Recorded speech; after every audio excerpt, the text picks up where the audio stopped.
All right. Good morning, good afternoon. Welcome to Unity of Charlotte. I have to say good morning too. It just sounds right when you're talking about a church service. Oh, we're so happy to see everybody here. So whether you're here in person or if you are watching us on Zoom, we say welcome. We're delighted to have you here. Um, Unity of Charlotte, as some of you already know, is the place where we nurture. Oh, we say this together. So I'm just zooming right ahead. I could say it and then you can repeat it after me. How about that? This is our mission statement. This is our why of what we are about.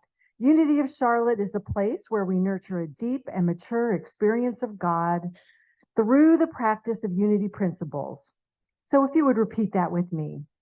Unity of Charlotte is the place where we nurture a deep and mature experience of God through the practice of unity principles. Simply put, we're here to love, grow, and serve. Love, grow, and serve. I wanted to check and see if we have anyone here for the first time visiting. Welcome, welcome. Very nice to have you all here.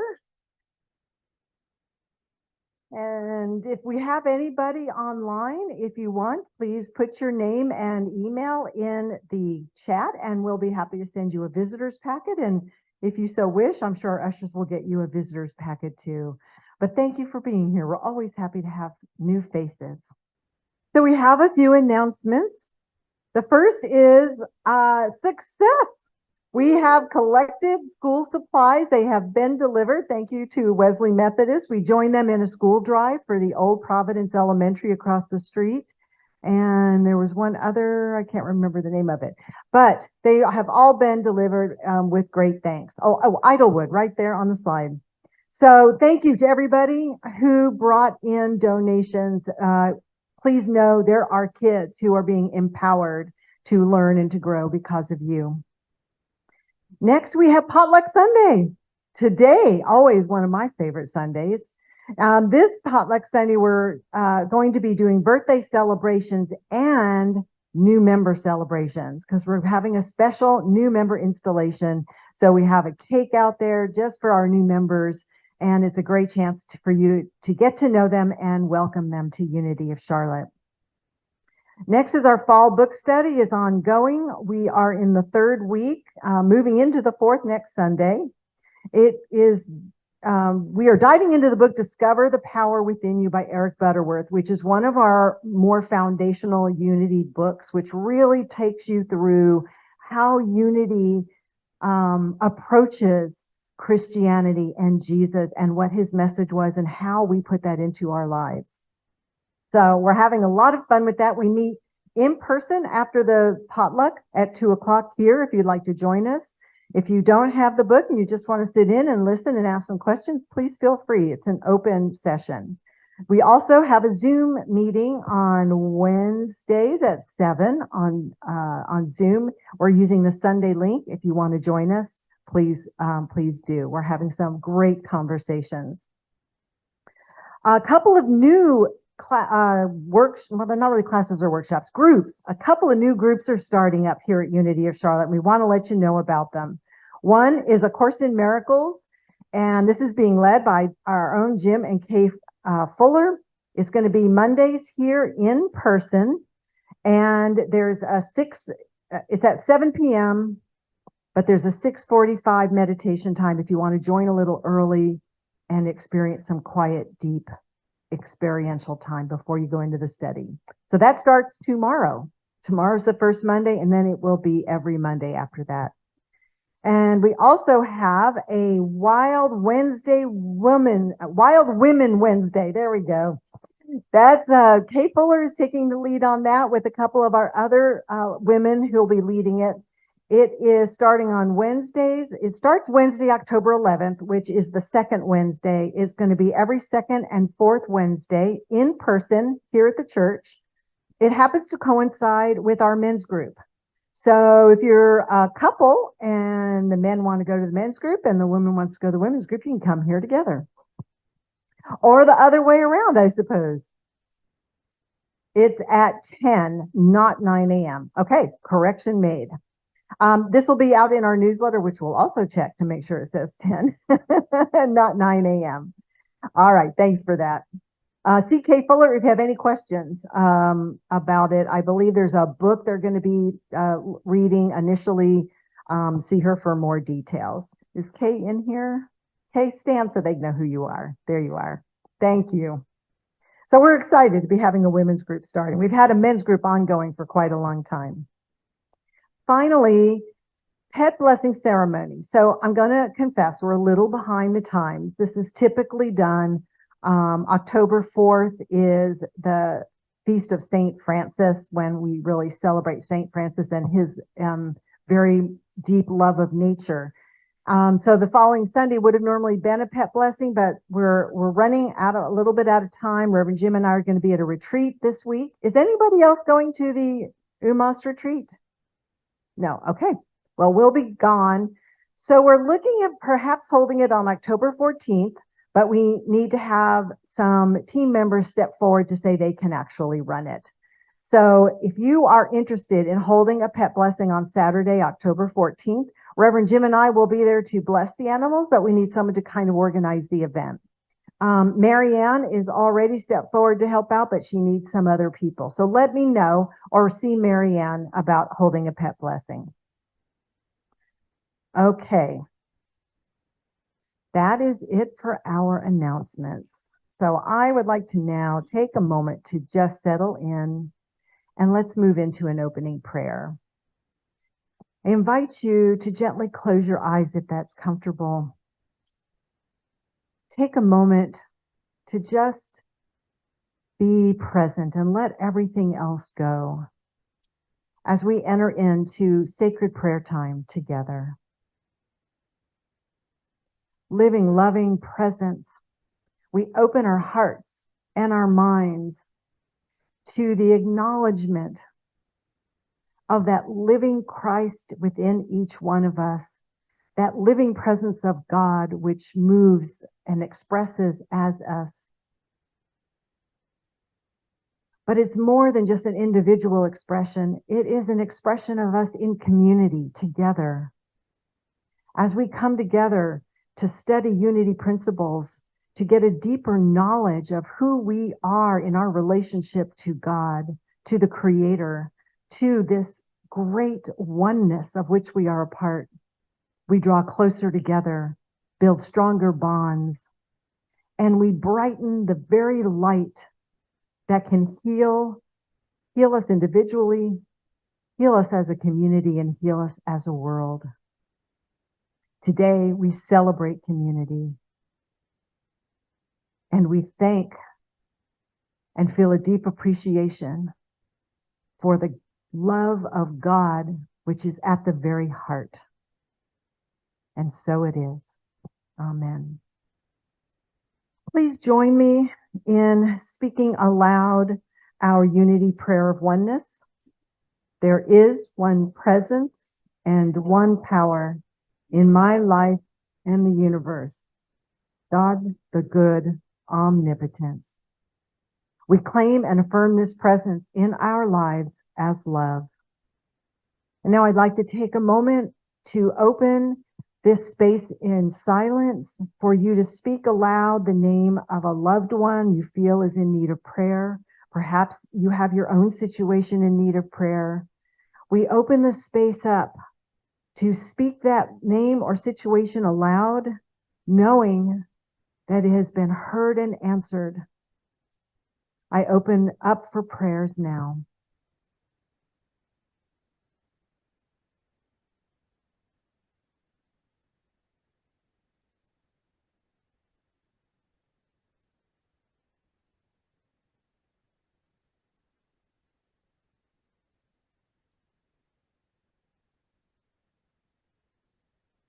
In faith, we know our prayers have been heard and answered, and Spirit is working in and through each and every situation to bring about the right and best outcome.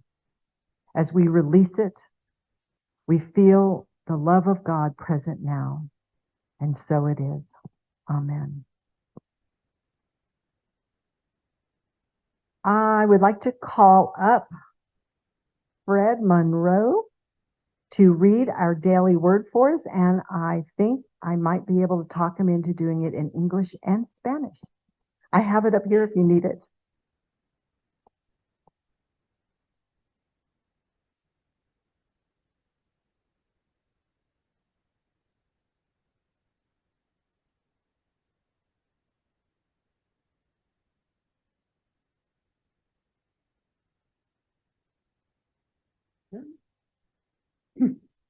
Today's daily word, prosperity. Practicing gratitude deepens my experience of prosperity. My life may be full of blessings, my family and friends, my home, my memories and experiences, but it can be easy to take it for granted if I focus more on what I'm missing rather than what I have. Being thankful, expressing my gratitude for my good, opens my heart, but it also opens my eyes to the many ways I am prosperous. I count my blessings, pausing to give thanks for each one.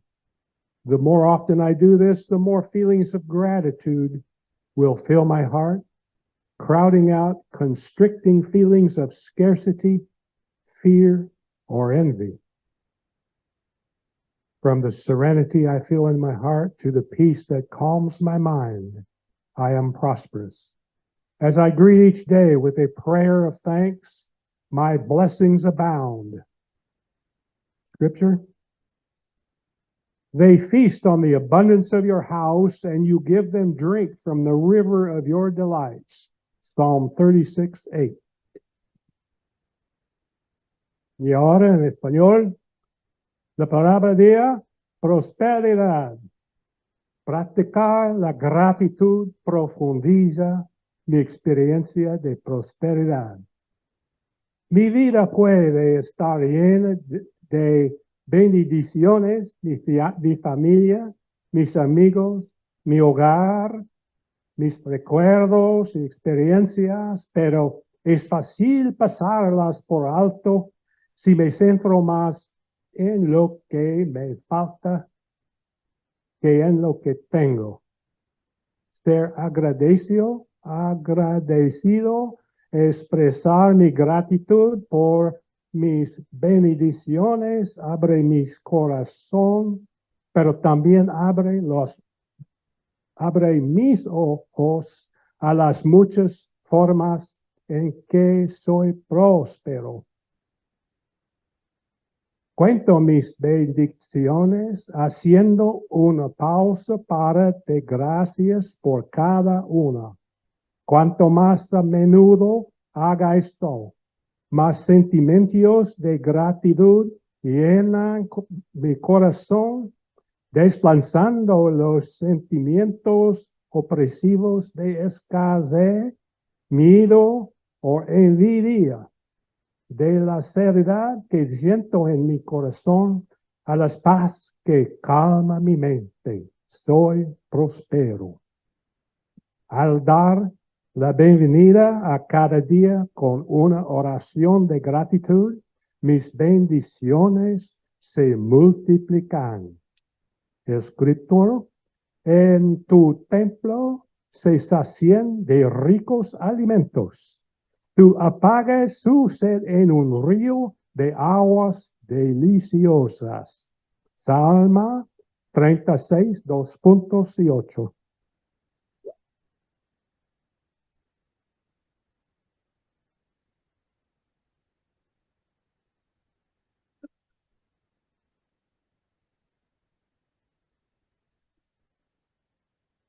Thank you, Fred. So appreciate it. This is a special moment when we are going to invite up our new members. These new members have gone through a series of classes to get to know unity a little bit better and deeper in the spiritual principles that we teach and practice. And they have chosen to become official members of our community, and we couldn't be more delighted. So could I ask each of you to please come and stand so we may bless you and welcome you. I'll stand here. Yeah. Oh, careful. And that's there so you don't do that. Isn't that funny? No. Adrian, you get center front. Yes. All right. Oh, I'm so delighted that you're all here to have this experience of blessing and allowing us to welcome you in. The most important consideration for Unity membership is a desire to know God and to understand and follow the spiritual principles. We believe there are many paths to the one God. So as a member of Unity of Charlotte, we're here to support you to live your life according to the inspiration of the Spirit of truth within you. Your membership affirms your commitment to your individual spiritual growth and to your spiritual community. We gain strength from our unity and the power of coming together into a collective Christ consciousness. Membership marks your dedication to sharing in the spirit of love and serving as a channel through which God's blessings can flow to you and through you to your loved ones, to the community, and to our world. Unity is not just a system of worship, it's a way of life. As a member, we encourage you to love and accept the divinity in all life, to practice spiritual principles on a basis, and to seek a greater experience of the divine in your life. In return, our commitment as a ministry is to help support, inspire, and uplift you. Spirit-centered life, and to help your light shine even more brightly.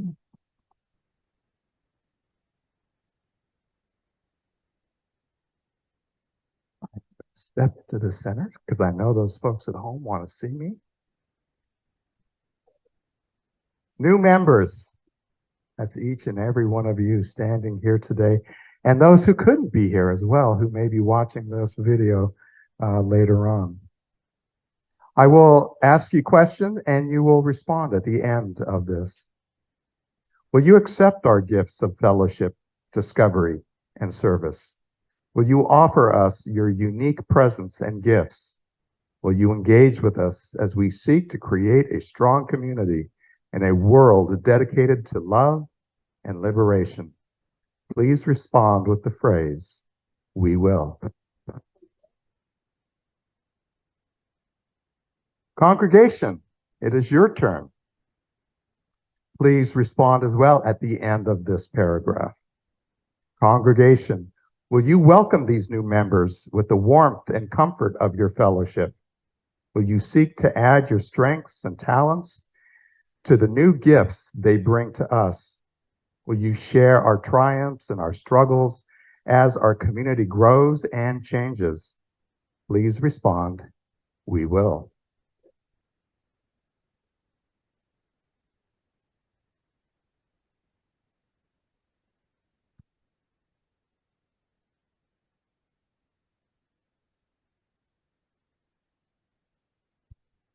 Talk ourselves.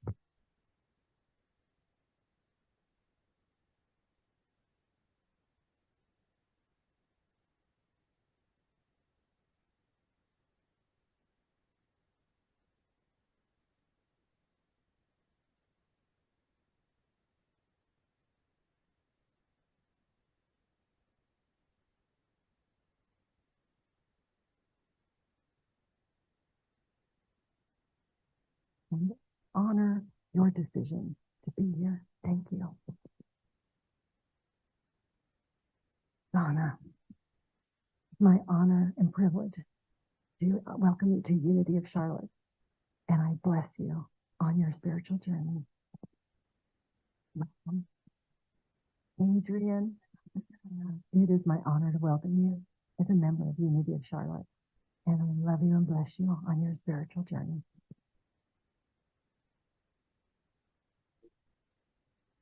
We bless you. We welcome you to Unity of Charlotte. Saw the joy and love that includes. Welcome. Of course. We planned it this way, Elena. We bless you. We welcome you to Unity of Charlotte with all the love and joy in our hearts. Bless you. Jason, we would like you to stand and please join us and sing the Unity Blessing out loud. You'll see it up on the slide. We love you. We bless you. We appreciate you. And we behold the light of Christ in you. And so it is. Please congratulate our new members.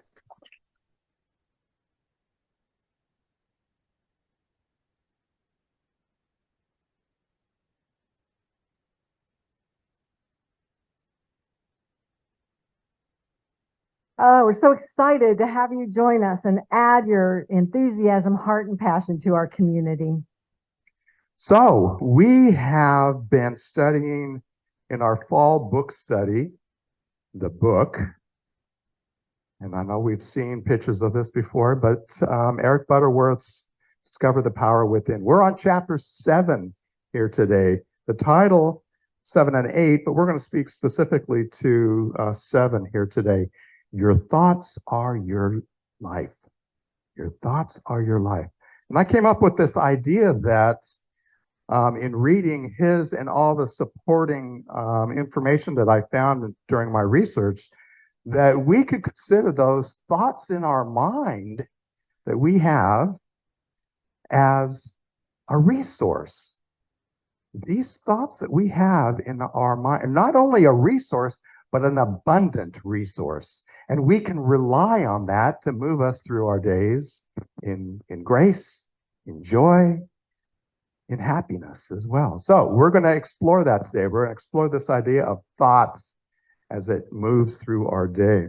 One of the things that the author, Eric Butterworth, does talk about is how we are unique as humans. How we are unique as humans. We're curious. We endlessly strive to understand the world around us. We are self-aware. As humans, we are thinking machines. Sometimes we consider ourselves. Thinking machines is a way that we kind of put a label onto ourselves. And because we're constantly discovering new and important things, such as, things in the sciences, technology, we explore space, we explore the oceans themselves, communications, transportation, that just underlines and proves how curious we are. And all those thoughts that we held in mind have showed up as progress over the years for us as humans as well. So a quick story, personally, a quick story about my grandfather, Ernstsen. Every time we would get together, because we would visit him at least once a year, I lived in Los Angeles, we would make that trip to Salt Lake City. And so we would meet with them usually in the summertime, and he's the one that actually taught me how to fish. I just have a closeness to him. He taught me how to fish. He invited me when I was older, when I was 16 years old, to come hunting with him. That was not me. I was not a hunter, so I declined, and it kind of hurt his feelings a little bit. But he's the one that taught me how to fish. Grandfather Ernstsen. He loved to tell this story, and I started remembering this as I was doing my research for today. As he was about 10 years old, and this story is going to illustrate our curiosity as humans and how we progress over the years as a human race.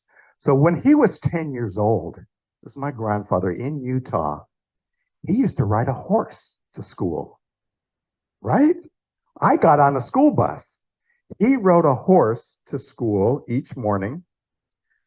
Of course, when he grew up, when he got out of school, he drove a car, obviously, and he had a career as a diesel mechanic as well over the years. That's how he made his money. When he moved from Utah to Santa Monica, California, where my father was born, it took them a week to drive from Utah to the coast. That was what the roads were. This was pre-interstate highway days, right? It took them a week to drive out to the coast. This was in the 30s. After the interstate system was completed, and when we were driving, so when our family from Los Angeles to Salt Lake City, it would take us 12 hours. See that difference there that we had there. When my grandfather passed away, and my dad and I flew together to his funeral, it took us 2 hours to get there by plane, right? So look at that. He rode that horse. It took him a week to get to the coast when he moved out there, but yet my dad and I could fly out there in simply 2 hours for his funeral. We knew my grandfather as Pop. That's what all the grandchildren called him. And he lived to see the miracle and marvel, and he loved the idea of this progress as humans because he pointed out that the supersonic transport could fly across the Atlantic in a few hours. And he just loved that idea. He just loved that idea that humans thought this and created this within their world itself. So this was in the span of one lifetime, from horseback to a 3.5-hour transatlantic flight. And how do we do this? How did humans do this? It was through thought and co-creation, is what we say within unity. Nothing happens without that thought within our minds, right? Things don't just pop into existence. It starts with a thought. We co-create within this. We manifest is the word we like to use within unity as well. And if you think about it, curiosity and that discovery in terms of time and how quickly things can change, it's almost hard to keep up with sometimes. You see that, you can see a chart, maybe a graph that shows how quickly things are changing. And these days, that graph is going almost vertical, right? We're changing on a, not even a annual basis, we're changing on a weekly basis. Things are coming into creation. That curiosity and that creation is changing so quickly, so fast. Charles Fillmore, who wrote the book, Keep a True Lamp, tells us that, quote, God's greatest gift to humankind is the power of thought, through which we can incorporate into our consciousness the mind of God. If anyone has that book with them, I've cleaned it up with pronouns, so don't let that throw you. I've cleaned it up with pronouns. But let's take a look at this. God's greatest gift to humankind, that's one of the words I changed, is the power of thought. Because we use that power of thought in that co-creative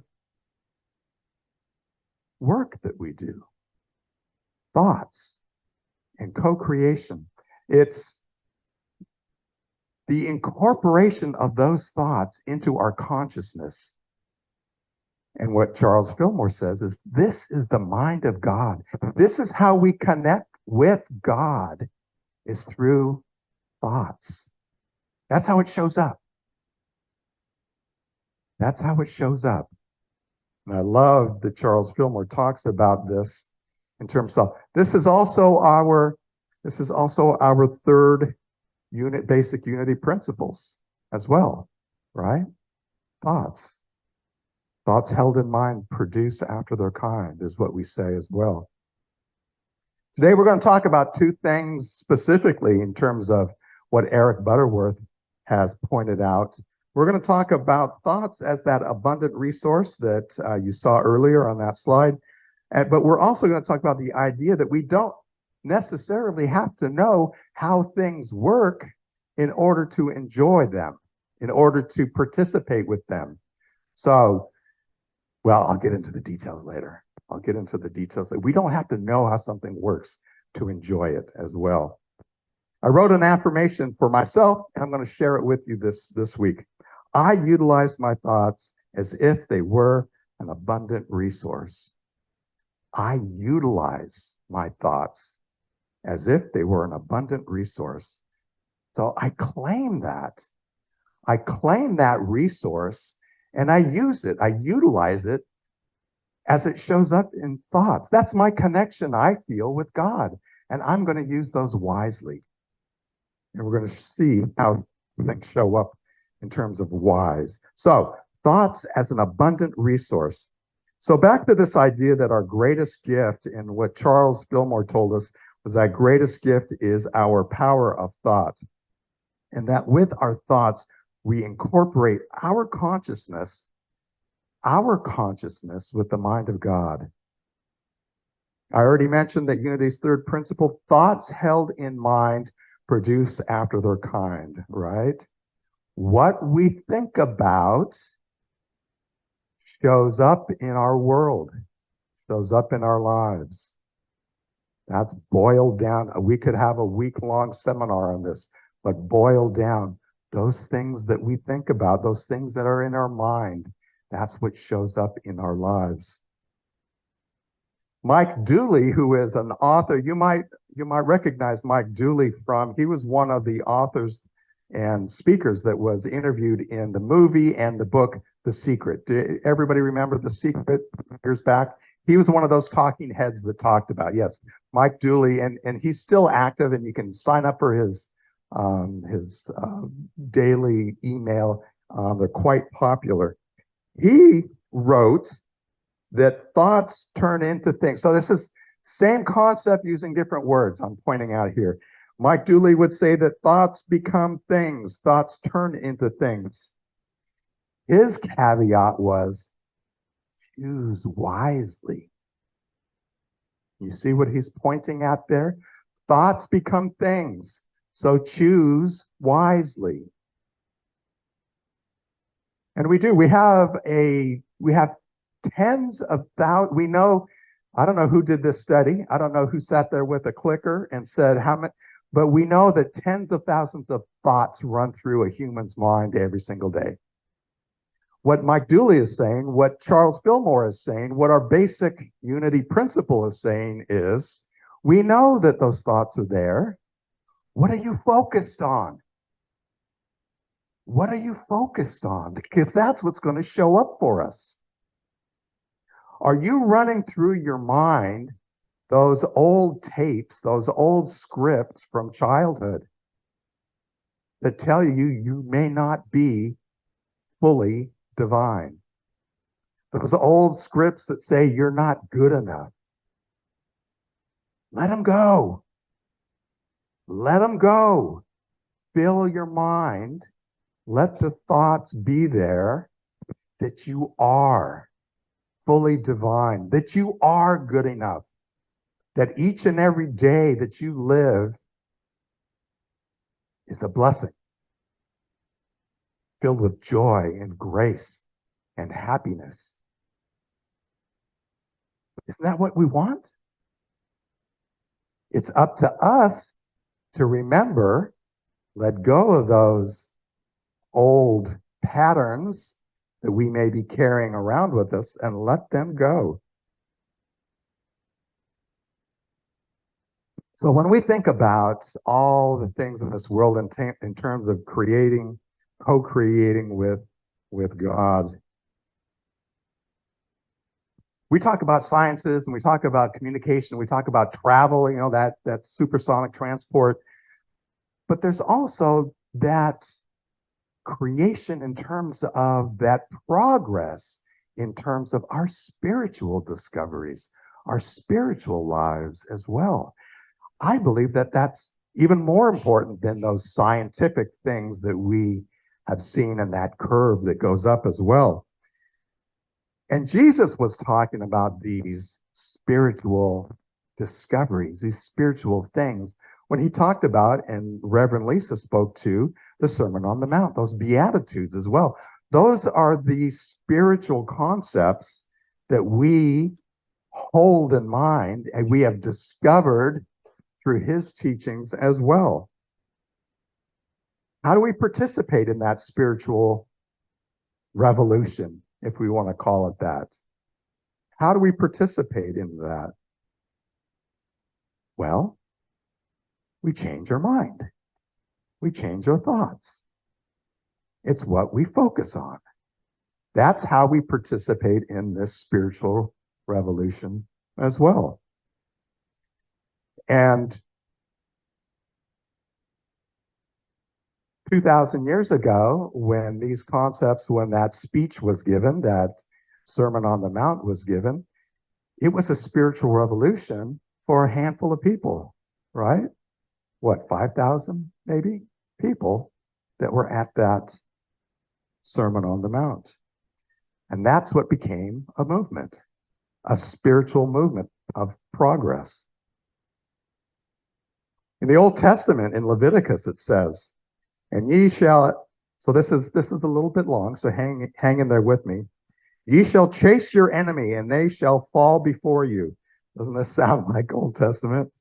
So hang with me here, because we're gonna read this. We're not going to take it literally. We're going to move into a metaphysical interpretation of this. So hang with me here. Ye shall chase your enemy, and they shall fall before you.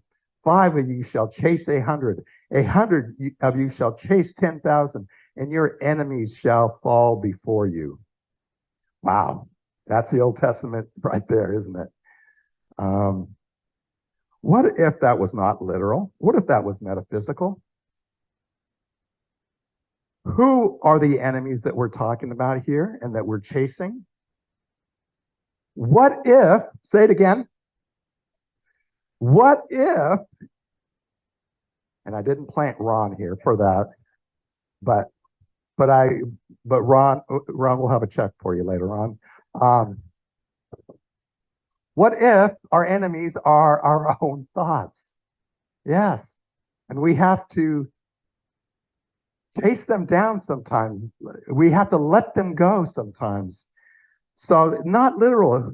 Those enemies could be our old way of thinking, our old way of doing, that rut that we sometimes get into. That's the enemy that we're chasing down according to Leviticus. Our old beliefs that we may feel stuck with sometimes. That's what we're letting go. And I'm asking you the question. If we're able to change our minds, will they fall before us according to the Old Testament? Yeah, they will. We've seen this before in our lives. I'm sure most of us have done this. Changed our mind, let something go. And it's to our benefits. And we're so grateful for that. And then usually the next thing shows up. It's not that it's a one and done deal. We have to, right, Nancy? We have to continue our work. So yes, it is something that we continue to work on because of the truth that we discover within our own thought system. The truth of our thought is that we vanquish them as if it was an enemy sometimes. That's the image that we can work with sometimes. We must become self-aware enough to do that. So if we're stuck in that rut and not thinking about it, not knowing, so self-awareness is part of this process, right? Pausing. And here's how we can do this. Here's a practical way that we can do this, because we know that we teach practical Christianity here. So you ask yourself, ask myself the question, how do I do this? Right? How do I let go of those old thoughts so that I can enjoy the new positive in my life? Become self-aware. Ask yourself the question, what am I thinking right now? Pause. As Paul Simon's walking across the bridge, he pauses. What am I thinking of right now? As we're moving through our day, doing whatever, washing the dishes, on a project, working on the computer, answering an email. You answer email, you hit the send button. Okay, what am I thinking of right now? And if it's an old script you don't want, fill it with something else that you do want. Thoughts held in mind. It's not something, like Julie, if it's not something you want, choose again. My affirmation. I'm going to read it through once. I'm going to ask you to say it out loud, because I believe that saying something out loud gives it vibration, gives it power in our world and for ourselves. Vibrating, our heart vibrates. So let me read it once through. I utilize my thoughts as if they were an abundant resource. So I utilize my thoughts. Wow, you guys are good. I was going to give you 2 sections there, but you guys are good at it. I should know better already. Thank you. So number 2, we were going to talk about as well as we don't have to know how something works in order to benefit from it. Think about Einstein's theory of relativity. Can anyone give that to me? No, don't even try. Don't even try, because I know there's a couple of you out there who would. I'm not even going to ask. Think about, yes, the theory of relativity. I'm just laughing. I'm laughing right now. Think about the theory of relativity. I don't know how it works, but I know it works, right? I know about that idea that we can't travel past the speed of light, and right now that works. When I had my first car back in high school, I didn't know how that carburetor worked, but my car moved, right? I turned the key, it started up, it took me to school instead of a horse. That Ford Falcon got me to. It was the ugliest car in the world. It is so funny. Ford Falcon, yeah. I flip the switch at home and I have electricity.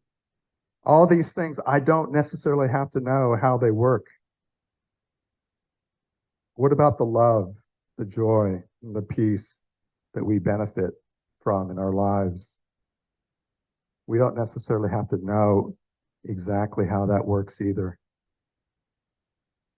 But if we believe in them, those concepts, those theories, if we fill our mind with it, peace and love, grace, it works in our lives. We don't have to know exactly how it works. We don't have to know the details.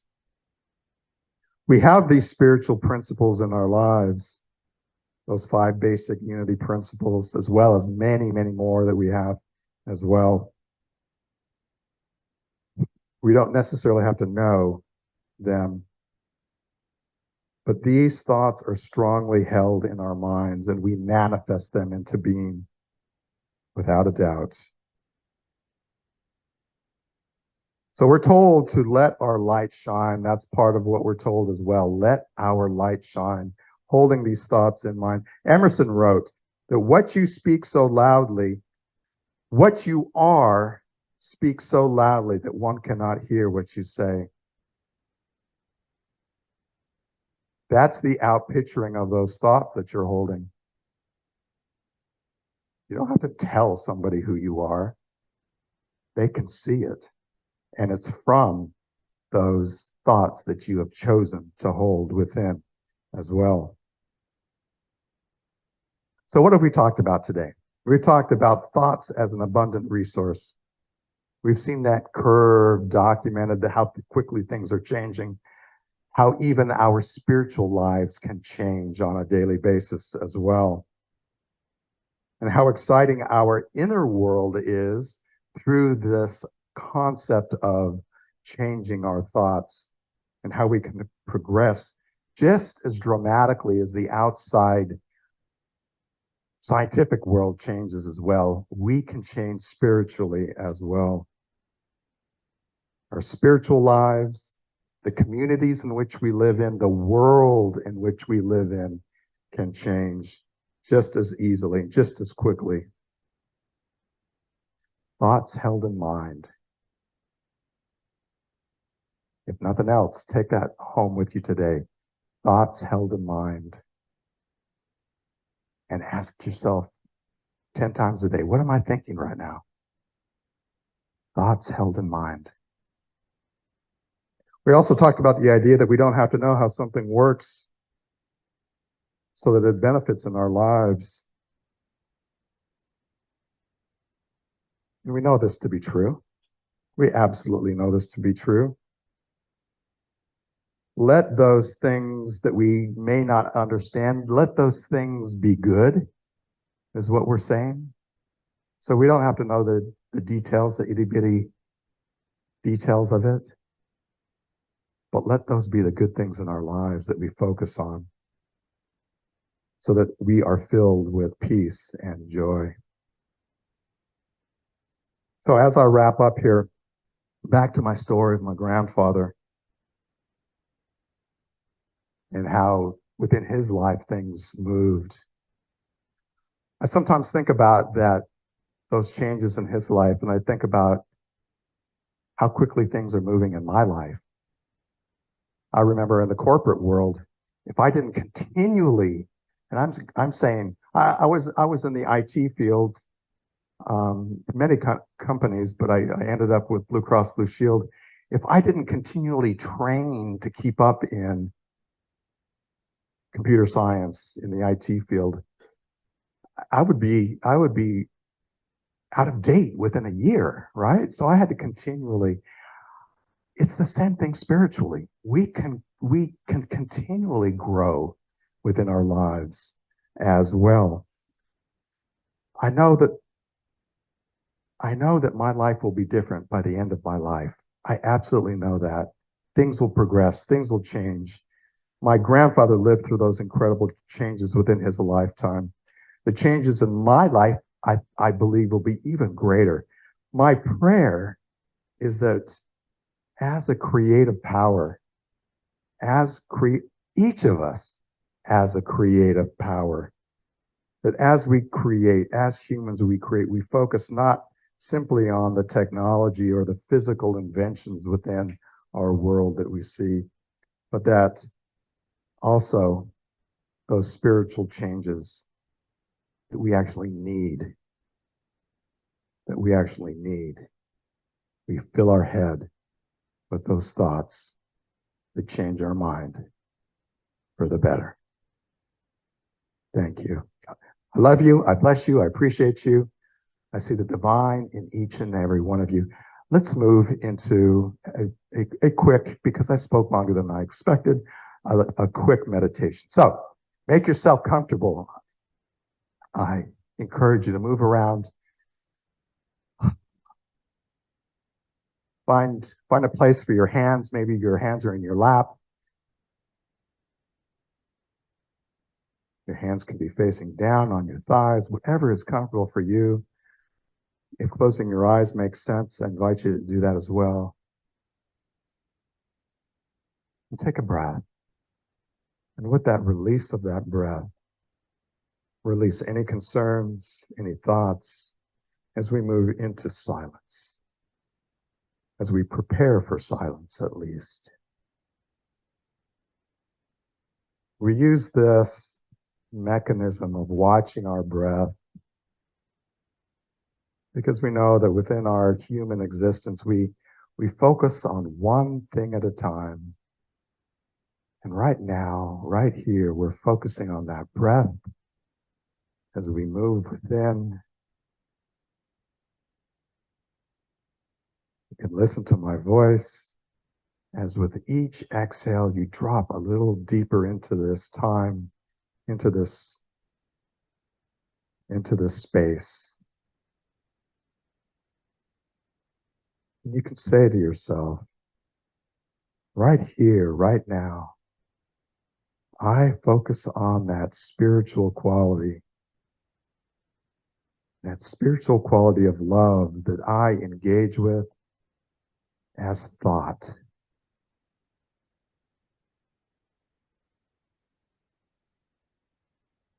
I fill my mind to overflowing with positive thoughts. This is my daily practice. This is how I practice prayer. Those affirmative statements of knowing that I am loved, I am divine.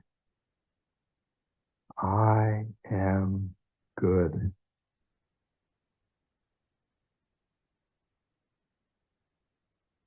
My consciousness becomes one of anticipation. That anticipation of releasing that which no longer serves me, those old scripts I lay aside. Instead, I pick up those affirmative qualities in my life. I am the love that this world needs to see. As we move into just a few moments of silence.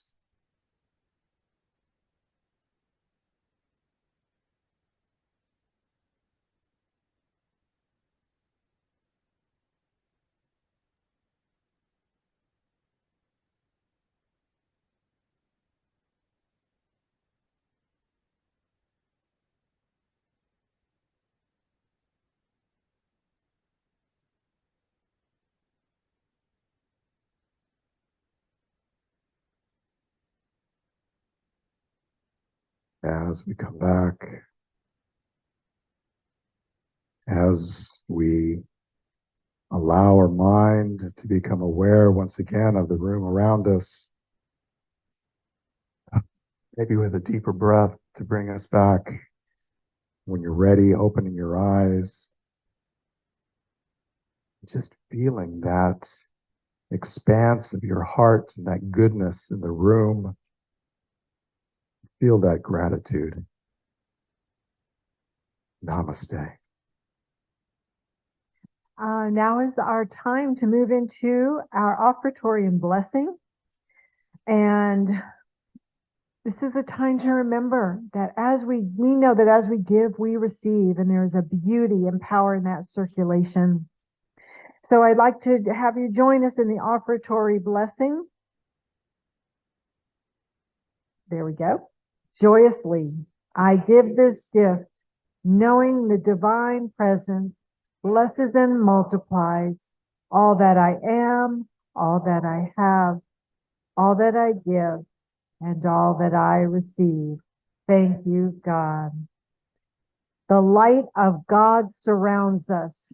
We are light. The love of God enfolds us. We are love. The power of God protects us. We are power.